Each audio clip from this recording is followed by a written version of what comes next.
आइए स्कैनर का क्वेश्चन निकालिएगा दिसंबर 2013 का।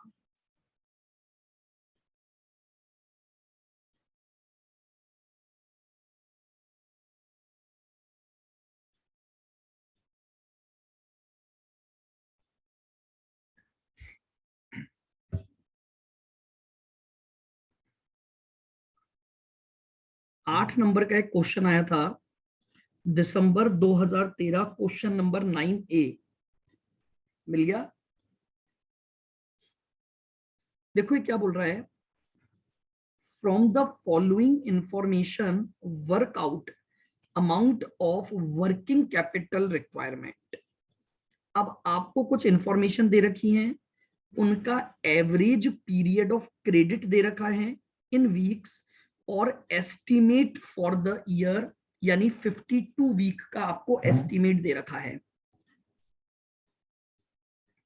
नीचे देखिएगा, average amount of holding of stock and WIP 4 lakh, यानी रॉ मटेरियल स्टॉक और WIP का अमाउंट उसने कैलकुलेट करके दिया है।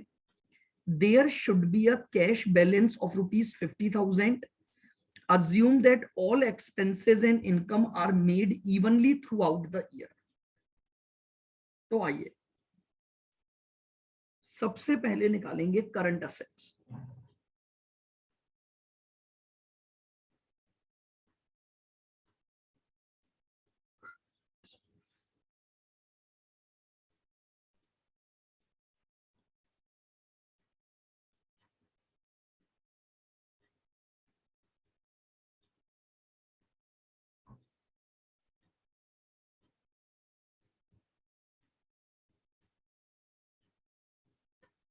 स्टॉक एंड WIP, इसकी उसने आपको टोटल वैल्यू दे रखी है 4 लाख। सिक्स्थ पॉइंट समझाना। कौन सा 6? ये जो कैश एंड बैंक वाला। कैश बैलेंस दे रखा है बस 50,000। क्या हो गया, क्या समझाऊं, बताओ। इसमें गिवन है ना, cash and bank balance has been plan to be kept at the rate of half month. कौन से क्वेश्चन को पूछ रहे हो आप? सर दिसंबर 2013 ही तो है। दिसंबर 13 में ये कहाँ है?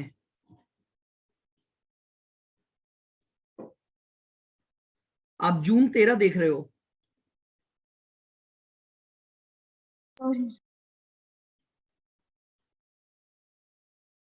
मिल गया? आइएगा, अब उसके बाद आपको फिनिश गुड्स कुछ दे नहीं रखा, सीधे क्रेडिट सेल्स दे रखी है, तो हमारे पास सेकंड असेट निकलेगी डेटर्स। डेटर्स बताइए, क्रेडिट सेल का अमाउंट आपको दे रखा है 52 लाख, जो कि 52 वीक्स के लिए हैं, और क्रेडिट सेल्स का टाइम पीरियड आपको 8 वीक दे रखा है। तो डेटर की वैल्यू आपके पास आ गई 8 लाख। और तीसरा आपको उसने कैश दे रखा है 50,000।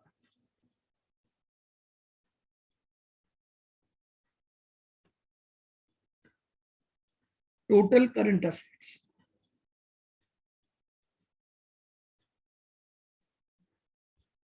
12 लाख। अब हमें लाइबिलिटीज इस बार कई सारी दी हुई हैं।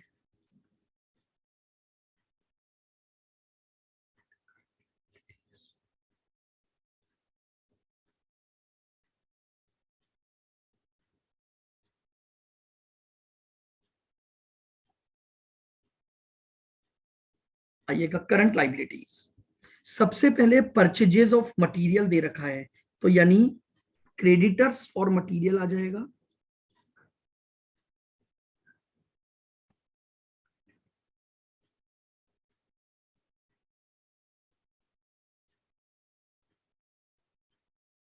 आइएगा मटेरियल के लिए आपको दे रखा है, टोटल मटेरियल की कॉस्ट है आपकी 26 लाख।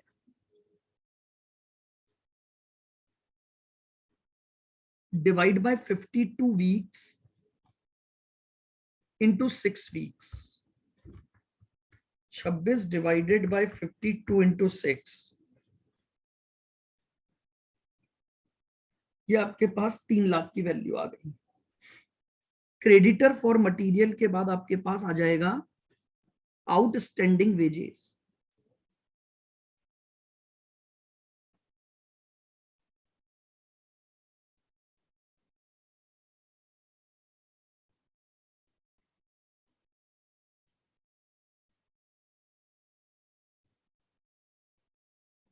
टोटल है 20,80,000 डिवाइड बाय 52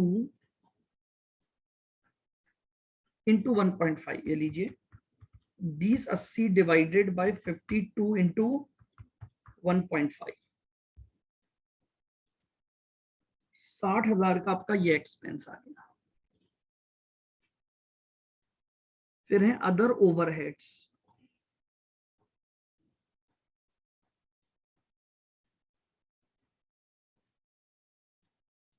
सॉरी, रेंट था पहले, चलो कोई बात नहीं, अब मैं रेंट बाद में ले लूंगा। पहले अदर ओवरहेड्स निकाल दो। 10,40,000 divide by 52 into 8,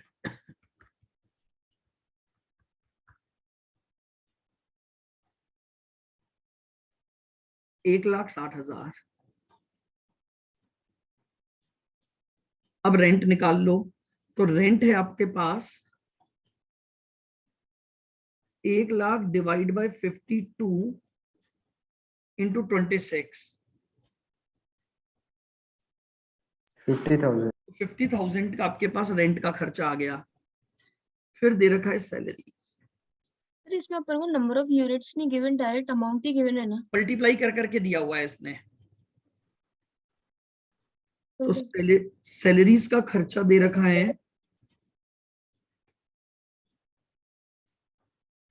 13 lakh divide by 52 into 4, 13 lakh divide by 52 into 4 यानी कितना आ गया?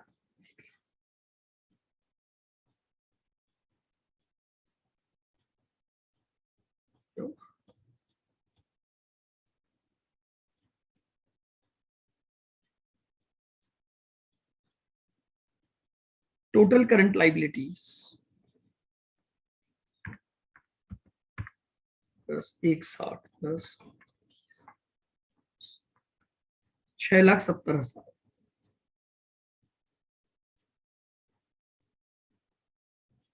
लीजिए वर्किंग कैपिटल निकाल लो,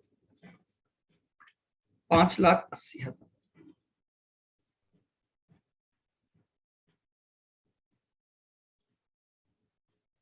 ये आंसर आ गया।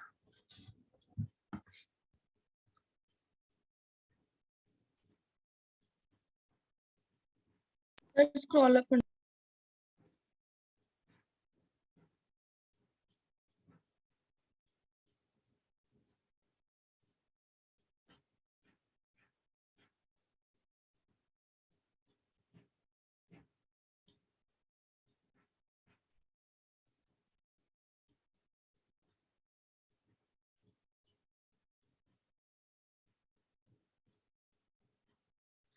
चलें आगे।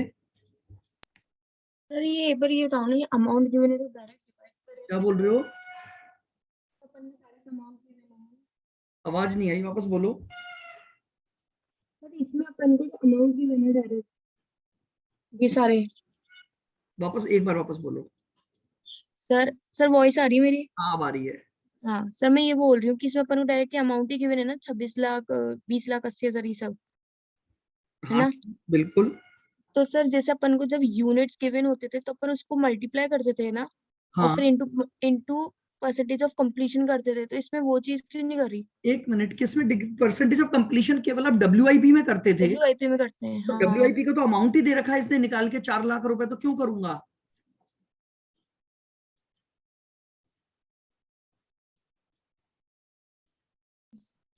क्वेश्चन में दे रखा है ना WIP का वैल्यू, बोले रॉ मटेरियल का स्टॉक एंड WIP की वैल्यू ही 4 लाख रुपए है। हाँ सर, आ गया सर। आइए नेक्स्ट क्वेश्चन है जून 13।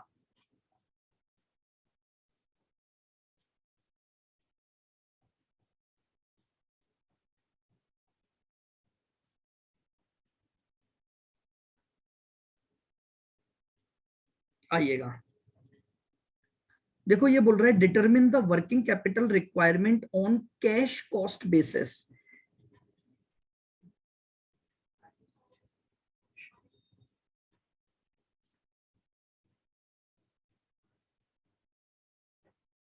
आइएगा, अब जरा अगर किसी क्वेश्चन में ये आ जाए कि कैश कॉस्ट बेसिस पर वर्किंग कैपिटल निकालो,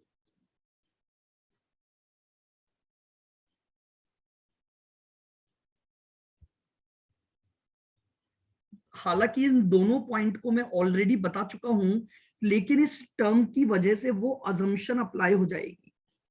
पहला पॉइंट,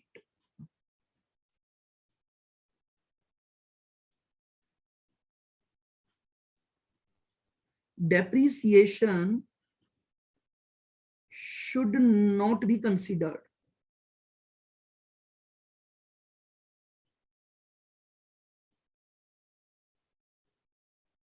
as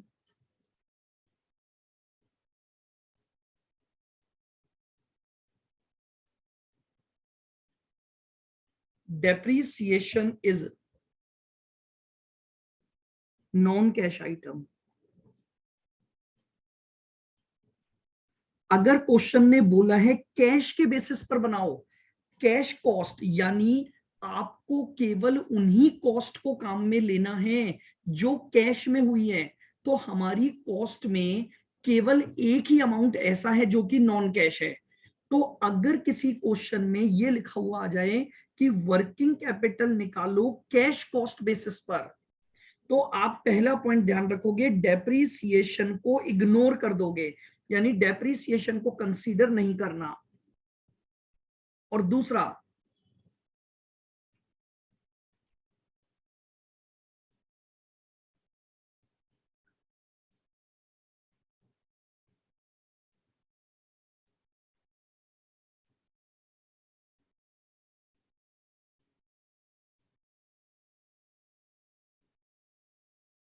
और debtors should be valued at cash cost only, यानी डेटर का वैल्यूशन अब सेलिंग प्राइस पर नहीं होगा, डेटर का वैल्यूशन कॉस्ट पर होगा।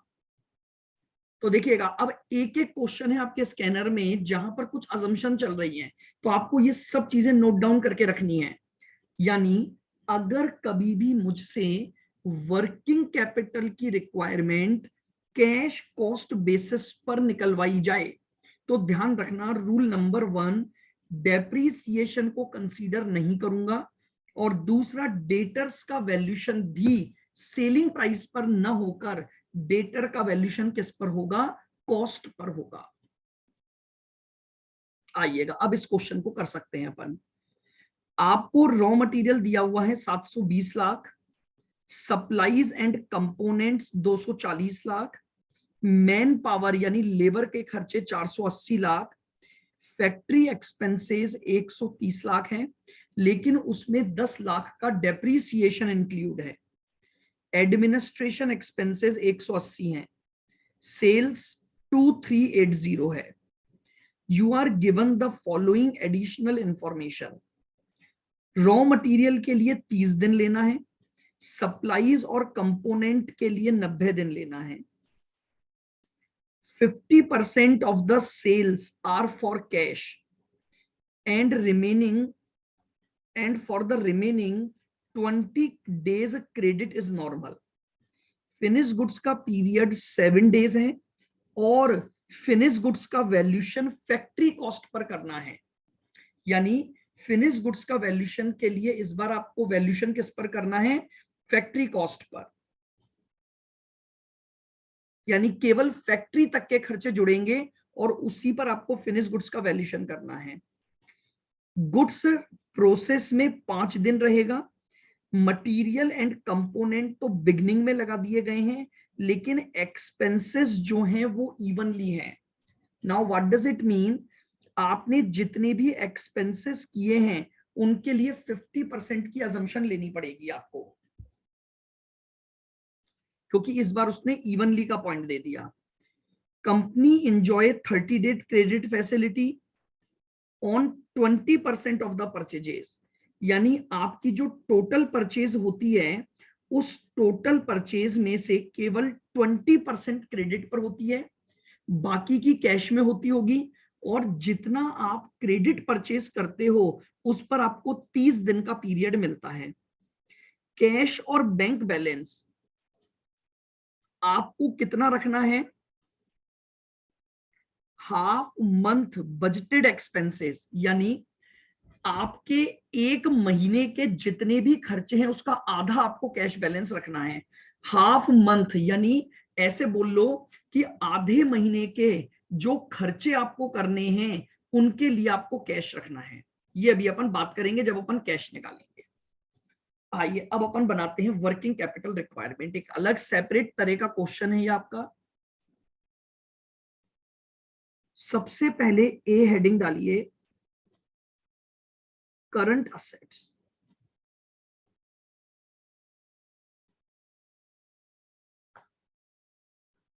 Current assets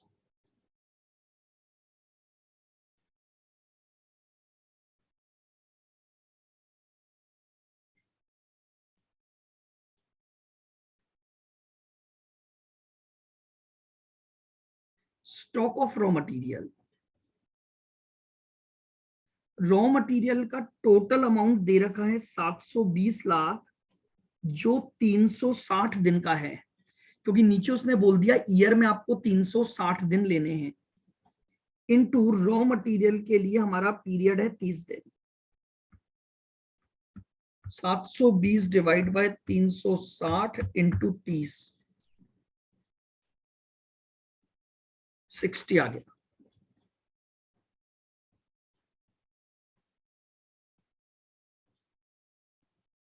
supplies and component stock, आप इसका भी स्टॉक मेंटेन करते हैं।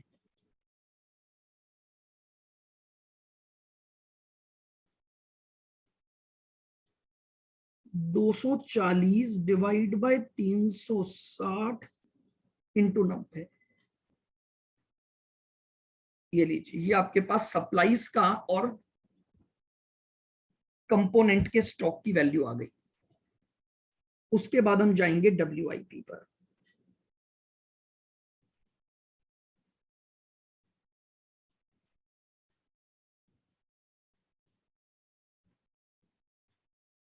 WIP में सबसे पहले raw material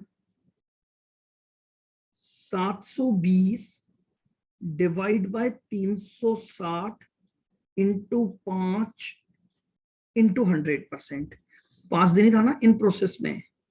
yes, 720 divide by 360 into 5, ये आ गया 10।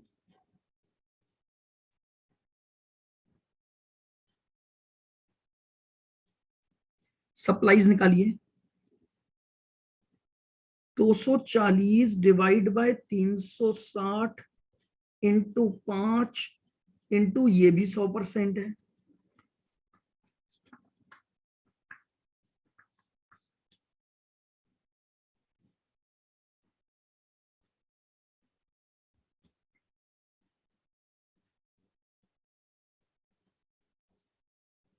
मैन पावर, मैन पावर का खर्चा है 480 divide by 360 into 5 into 50%।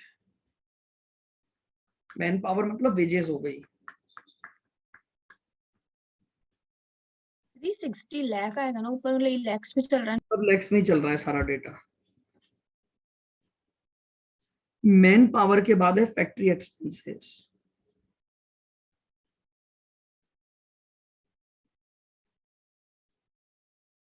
Factory expenses 120, क्योंकि डेप्रीसिएशन हटा दूंगा। टोटल 130 लाख है, जिसमें 10 का डेप्रीसिएशन है जो मुझे हटाना है। Divide by 360 into 5 into 50%। लीजिए, 120 डिवाइड बाय 360 इंटू कितना आ गया 0.84 हो गया WIP का कंप्लीट। 10 plus 3.33 plus 3.33 plus 0.84 17.5।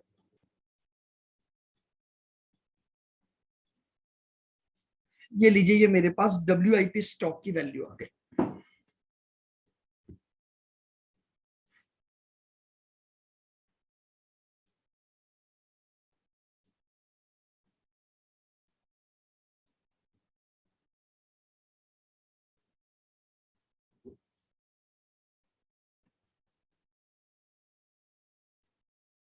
आइएगा finish goods.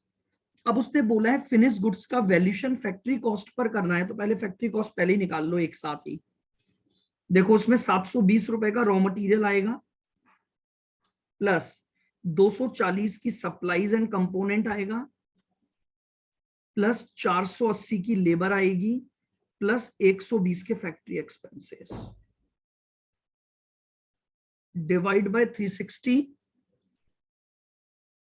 Into 7 days. Stock of finish goods में इस बार एडमिनिस्ट्रेशन नहीं जुड़ेंगे। क्यों नहीं जुड़ेंगे? वैसे तो जुड़ते, लेकिन उसने ये बोल दिया कि फिनिश गुड्स का जो वैल्यूएशन करना है वो आपको फैक्ट्री कॉस्ट पर करना है, और अगर आप फैक्ट्री कॉस्ट पर वैल्यूएशन करोगे तो केवल और केवल फैक्ट्री ओवरहेड तक के खर्चे आते हैं। तो 720 प्लस 240 30.33 ये आ गया 30.33। देख लीजिए यहां तक।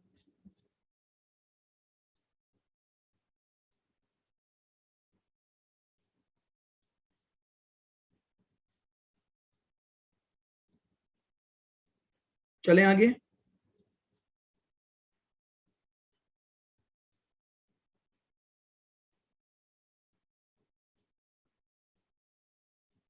डेटर्स,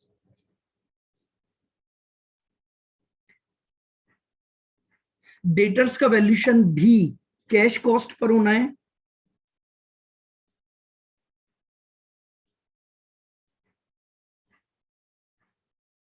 तो कैश कॉस्ट कितनी है हमारी, अभी हमने निकाली थी ऊपर, 720 plus 240 plus 480 plus 120 plus administration expenses 180।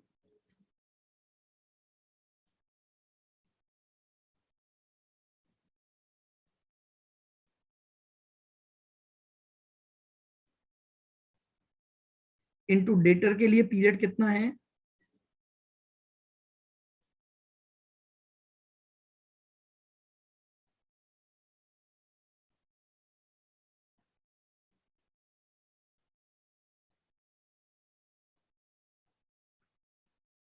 Twenty, और इंटू 50%, क्योंकि आपकी आधी सेल कैश में होती है।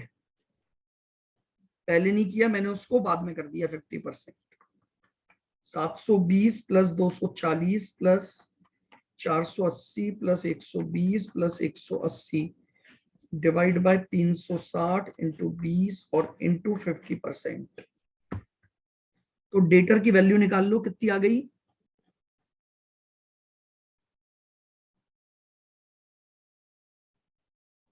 ये देख लो भाई, डेटर की वैल्यू समझ आ गई। डेटर का वैल्यूएशन भी कॉस्ट पर होना है, बस इसमें आपके एक एडमिनिस्ट्रेशन एक्सपेंसेस भी ऐड हो जाएंगे आपके। अब आपको निकालना है कैश। मतलब ऑन कॉस्ट निकाल रहे हैं ना डेटर्स। हाँ जी बिल्कुल। अब उसने क्या बोला है, ध्यान से सुनना। आपको जो कैश रखना है वो आधे महीने के एक्सपेंसेस के बराबर रखना है, यानी बेसिकली 15 दिन के बराबर खर्चों का। तो लीजिए, आपका खर्चा होता है एक तो 480 का, एक 120 का और एक 180 का। ये आपके एक्सपेंसेस हैं। अगर ये एक्सपेंसेस 360 दिन के लिए हैं तो इसमें 15 दिन के बराबर आपको कैश रखना पड़ेगा।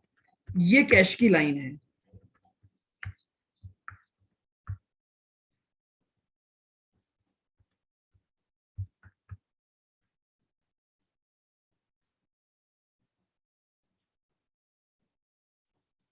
वापस से देख लीजिए आराम से कैश वाली लाइन को। ये बोल रहा है जितने भी आपके बजटेड एक्सपेंस होते हैं उसमें आधे महीने के बराबर आपको उसके बराबर कैश रखना है। तो आपके साल भर के खर्चों का मैंने टोटल ले लिया, डिवाइड बाय 360 कर दिया, और आधे महीने का मतलब हो गया 15 दिन।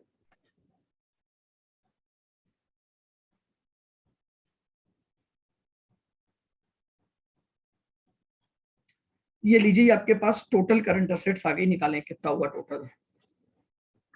60 और 60 120 प्लस 17.5 प्लस 30.33 प्लस 48.33 प्लस 32.5 248.66।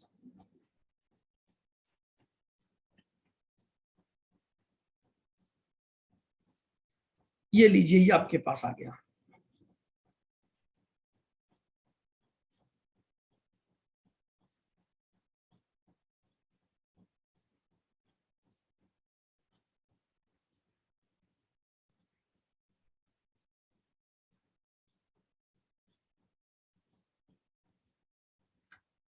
आइएगा अब हम बात करते हैं करंट लाइबिलिटीज के ऊपर।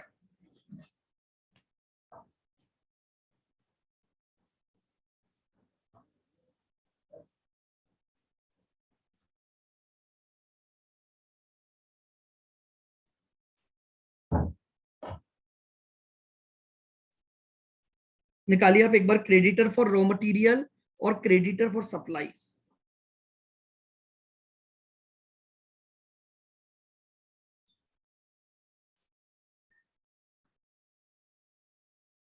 सबसे पहले रॉ मटेरियल के लिए जो क्रेडिटर्स थे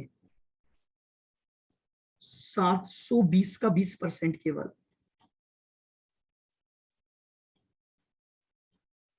और डिवाइड बाय 360 इंटू 30। 720 का 20% डिवाइड बाय 360 इंटू 30। क्रेडिटर इसके आगे 12। फिर क्रेडिटर फॉर सप्लाई और कंपोनेंट वो भी रहेगा।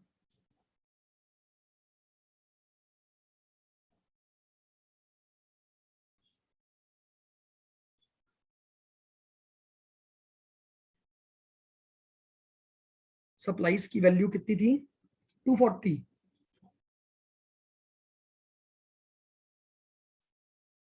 इंटू 20% और इंटू 30/360।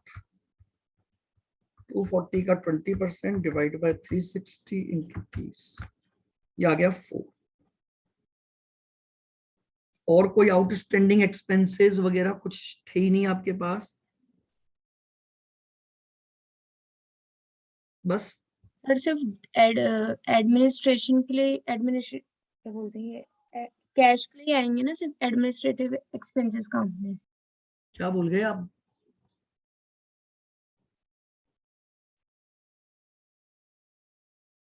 वर्किंग कैपिटल निकाल लीजिए, current asset minus current liability.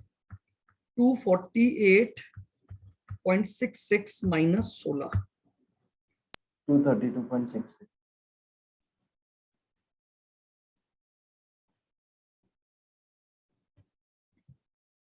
और डेटर में भी काम आए हैं, डेटर में भी जुड़े हैं आपके एडमिनिस्ट्रेशन एक्सपेंसेस, क्योंकि डेटर टोटल कॉस्ट पर निकलते हैं। ये लीजिए,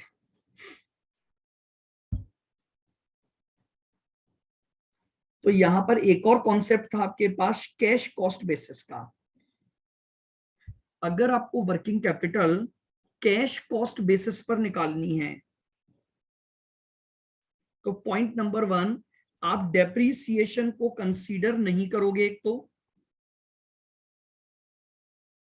और दूसरा डेटर का जो वैल्यूएशन होगा वो भी आपका किस पर होगा, कॉस्ट पर होगा, कैश कॉस्ट पर।